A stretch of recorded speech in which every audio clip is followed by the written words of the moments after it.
Have we been lied to about how Christianity began? In these programs, we're exploring the secret Gospels that didn't make it into the Bible. One reason why the 4 Gospels in the Bible were accepted while the others weren't is that these 4 were earlier than the others. So how far back can we trace the Church using these 4 Gospels? We can go back quite early, I think, to the evidence where these Gospels are being used. Even in the secondary sources that we have, it's difficult to date these sources. So a book like the Didache, most people think came from the 1st century.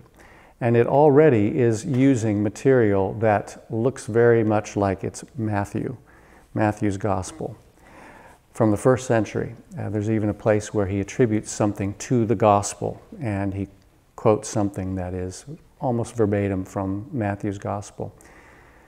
Also near the end of the 1st century or the beginning of the 2nd century, we have a lot of echoes. You might not call them quotations in documents like 1 Clement, the letters of Ignatius, the letter of Polycarp to the Philippians, and the letter of Barnabas, pseudo-Barnabas.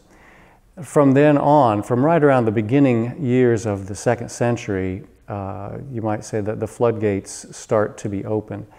Early in the life of the Church, there is not always an attribution to these quotations or allusions or paraphrases. As we go along further, we get more attribution. So I would say that we have evidence of these Gospels being used, and not necessarily all of them at the same time, but at least one of the 4 being used, even from the end of the 1st century and into the 2nd. So who did choose the Gospels? Christian writers in the 2nd century wouldn't have said that they chose any Gospels. They would have said that they recognized the Gospels that were given. They would have said that they received the ones that were given. Now that may sound like splitting hairs to make those kinds of distinctions, but I think that it made a big difference for them. What's the difference? Well, when you choose something, you are assuming you have the authority to choose.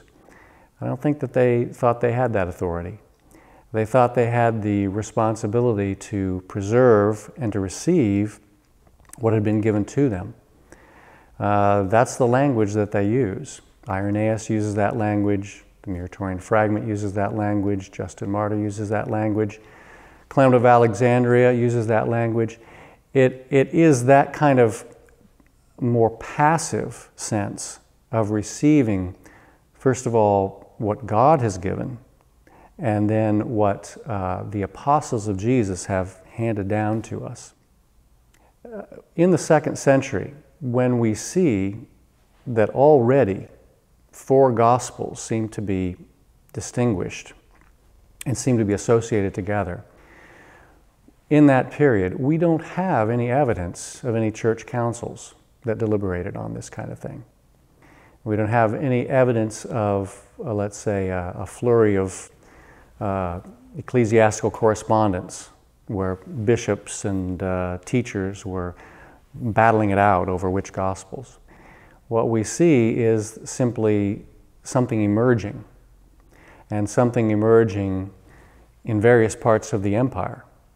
And that's what's one thing that's so impressive to me, is that at least by the 2nd half of the 2nd century, you have a confluence of testimony.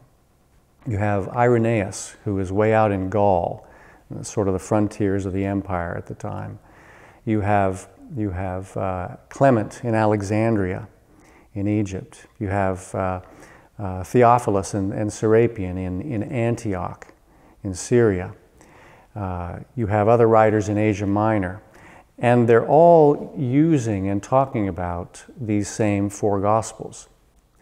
The Gospels that seem to be in everybody's book cabinet, you might say, are the 4. And it's the 4 that are being used in in worship and preaching. As far as we know that from Justin Martyr in the middle of the century, and Melito of Sardis, and Irenaeus and Clement. These works are being used in preaching and teaching. It is these same four Gospels that are being combined together in what we know as a Gospel harmony. There were at least two Gospel harmonies that were constructed in the 2nd century, one by Tatian the Syrian, who was a student of Justin Martyr's, and one by Theophilus of Antioch. But the interesting thing is about these Gospel harmonies that they were both trying to harmonize the same four Gospels. These four Gospels, and only these four, were accepted from an early stage in widely separated places.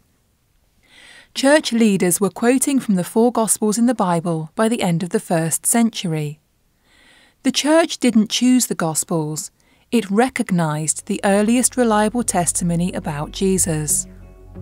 Next time, we'll look at how the evidence of the handwritten copies of the four Gospels compares with the evidence for the secret Gospels.